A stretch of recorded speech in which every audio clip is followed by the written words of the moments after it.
Bien, continuando con lo que sería la cuestión de la química, vamos a hablar ahora un poco del segundo periodo, llamado también el periodo de la alquimia.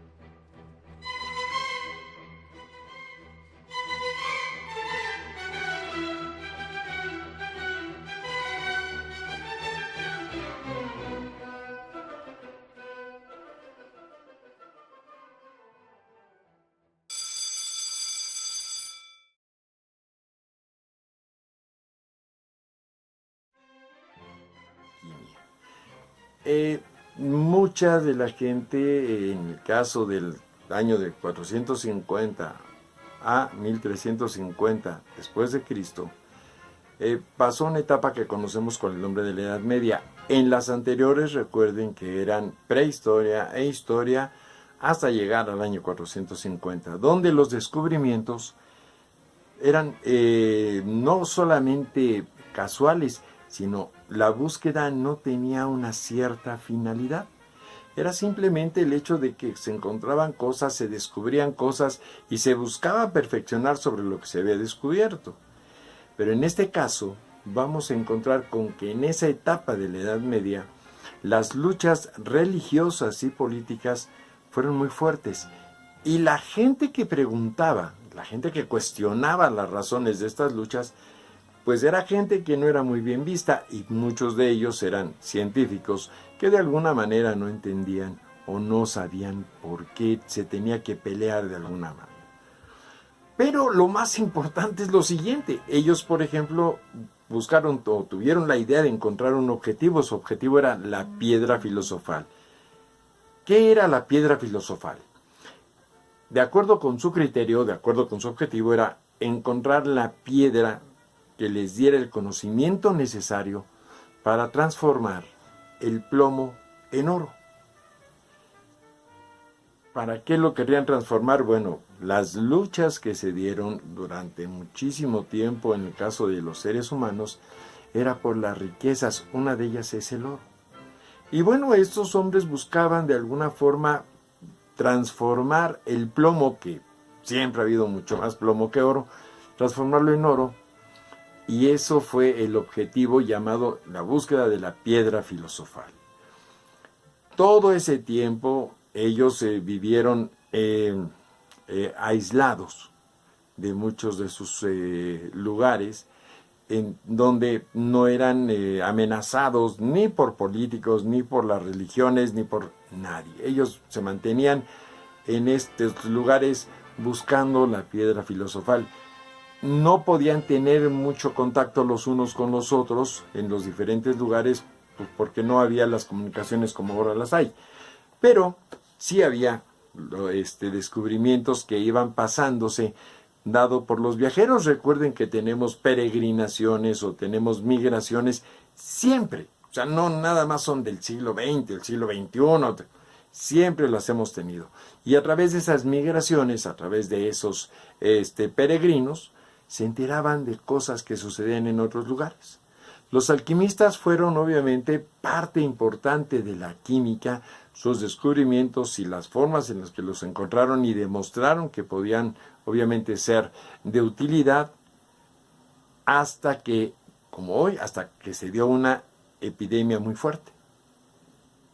Cuando vino la epidemia muy fuerte, estamos hablando de la primera mitad de entre el año 1300 y el año 1400, estamos hablando de por ahí del 1347, 1350, los alquimistas tuvieron una importancia bárbara, porque los médicos se fijaron en la química, en este caso en los alquimistas, para poder ayudar a las poblaciones a que no fueran tantas las defunciones que tenían. Fue ahí cuando los médicos vieron en la química algo que ellos no habían visto, que era el análisis y obviamente la prueba y error sobre muchas de las cosas que ellos tenían como tés, como infusiones, como formas de sanar a las personas, pero que pues obviamente no eran conocidos. Bien, este es el segundo periodo de la química. En este segundo periodo de la química, yo les comentaba, tenemos el método, la notación científica. ¿Cómo se utiliza la notación científica? Nosotros tenemos muchas cosas ahora que podemos medir. Ustedes hablan, por ejemplo, y es muy fácil hablar de megas y de gigas y de cosas por el estilo. ¿Por qué hablan de megas y de gigas? Porque así nos los está vendiendo la publicidad. ¿Cuántos megas tiene tu RAM? ¿Cuántos gigas tiene tu RAM? Estamos hablando de cantidades, básicamente cantidades. Si hablamos de megabytes, gigabytes, estamos hablando de megaespacios, millones de espacios, gigas, miles de millones de espacios. Pero podríamos hablar de metros. Y por ejemplo, vamos a hablar de una distancia lejana. Nos dicen que un rayo de luz, es un rayo solar, tarda aproximadamente 500 segundos en llegar del Sol a la Tierra.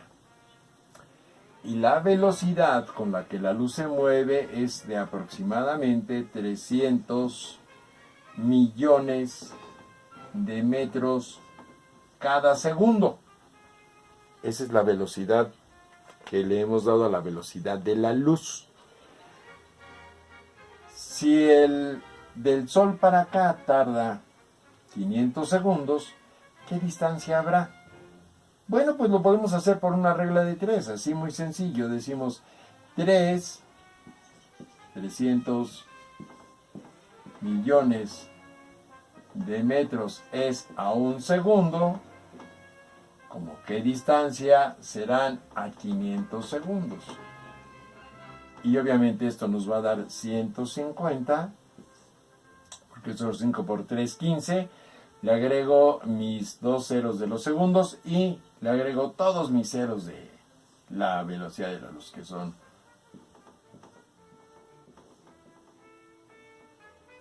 serían 3, 6, 8. Aquí son 3, 6, 8 y los dos que tengo de acá.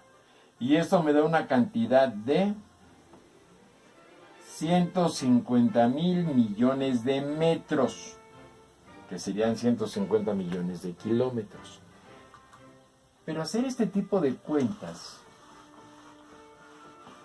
nos lleva a tener que escribir un montón de cosas. En el caso, por ejemplo, de 500 segundos en notación científica, sería 5 por 10 al cuadrado. Y en el caso de la velocidad de la luz, sería 3 por 10 a la 8. Esto me es más fácil. Aquí diría que estos son segundos y estos son metros. Y si lo ordeno, para que en todo caso me quede tiempo de un lado y sería distancia en el otro, pongo 3 por 10 a la 8. Metros son a un segundo. ¿Cómo? ¿Cuántos metros serán 5 por 10 a la 2? Segundos. Hacer esta operación, hacer esta multiplicación, me va a dar obviamente 1.5 por 10 a la 11 metros. Alguien dice, bueno, ¿y esto cómo lo sé hacer? No se preocupen. Va a haber manera de que ustedes lo puedan saber hacer al final de este tema. Pero por lo pronto, lo único que hice fue multiplicar 5 por 3, 15, sumar los dos exponentes, que eso es parte de lo que se supone que sabemos hacer, y después correr el punto para hacer notación científica. Estamos hablando de este tipo de manejos de la notación científica, porque si lo pongo en prefijos, por ejemplo, diría que son 300 megametros en un segundo, con, en este caso serían X metros para hacer 505 hectosegundos. Eso es lo que tendría. Si lo pongo en términos de mis equivalencias para prefijos numéricos o para la notación científica. Muy complicado, no lo es. Lo que sí tenemos que saber es que o manejamos términos en notación científica o manejamos términos en prefijos numéricos. Recomendación: manejemos siempre la notación científica, nos va a ser más útil, porque los prefijos numéricos no llegan a todas las cantidades que quisiéramos. Vamos a pensar en la masa de nuestro planeta. La masa de nuestro planeta es 6 por 10 a la 24 kilogramos o 6 por 10 a la 27 gramos. ¿Y eso cuánto es? Bueno, pues estamos hablando de que serían 6,000 tetrallones de gramos. Ya estamos hablando de una cantidad muy fuerte. Y lo mismo podríamos hacerlo hacia lo que sería cuánto es lo que pesa o cuál es la masa que tiene la materia. En el caso, por ejemplo, de sus células, que son la parte fundamental de un ser vivo, así como la parte fundamental de la materia es el átomo, las células son la parte fundamental de un ser vivo. En el caso de las células, miden de 42 a 45 micras, o sea, millonésimas partes de metro. Pero las células tienen un núcleo, un nucleolo, unas vacuolas, una membrana celular. ¿Y eso cuánto mide? Porque eso pues debe ser más pequeño. Y aún la membrana celular debe tener pequeños orificios, poros, porque recuerden que toda la materia es porosa. Tienen poros, esos son mucho más pequeños. Y ahí estamos hablando de micros, nanos y de picos. Llegamos hasta 10 a la menos 12, esto es billonésimas partes de metro. Para que tengamos una idea, en este caso, que la química se va hasta lo más chiquito que puede encontrar. Yo les recomiendo que vean ustedes o que observen, que es parte de lo que se ha perdido. Observen algunos términos que se dicen en algunas películas. Observen cómo los manejan. Y les digo que observen los términos porque dicen, es que vino una bola de neutrinos. ¿Qué es un neutrino? Búsquenlo. ¿Qué es un fotón? Búsquenlo. ¿Qué es un positrón? Búsquenlo. Van a encontrarse con en este caso, una materia tan pequeña que es capaz de pasar por muchísimos espacios que nosotros consideraríamos sólidos. Pero eso es lo importante de la notación científica. Tenemos miles de millones de galaxias. Están a una distancia impresionante. Sin embargo, nosotros podemos ahora, a través de la tecnología, tener más o menos una idea de cómo están. Por favor, hasta aquí lo dejamos por hoy con respecto a lo que serían nuestras magnitudes, lo que sería el manejo de la notación científica, para qué nos va a servir, cómo lo podemos entender y sobre todo, en dónde lo podemos aplicar. Alguien podría decir, yo no voy a ser científico. ¿Es cierto? No se necesita ser científico para entender esto. Eso es lo primero que debemos saber. Debemos saberlo porque es importante, para que así no nos digan mentiras, que podamos entender cuándo nos dicen la verdad y cuándo no, cuándo nos quieren engañar y cuándo no. Es importante saber para así no cometer errores. Eso es lo más importante de la ciencia, que va a enseñarnos a tratar de no cometer errores. No quiere decir que no nos equivoquemos, puede ser que lo hagamos, pero nunca será consciente. Siempre será en función de buscar cosas. Nos vemos en el siguiente video. Hasta aquí por hoy. Si te gustó el video, danos un pulgar arriba y compártelo. Si tienes alguna duda, contáctanos y síguenos en nuestras redes sociales. En la descripción encontrarás links directos. Pregunta por las asesorías y clases particulares. Suscríbete para más videos como este. Gracias y hasta pronto.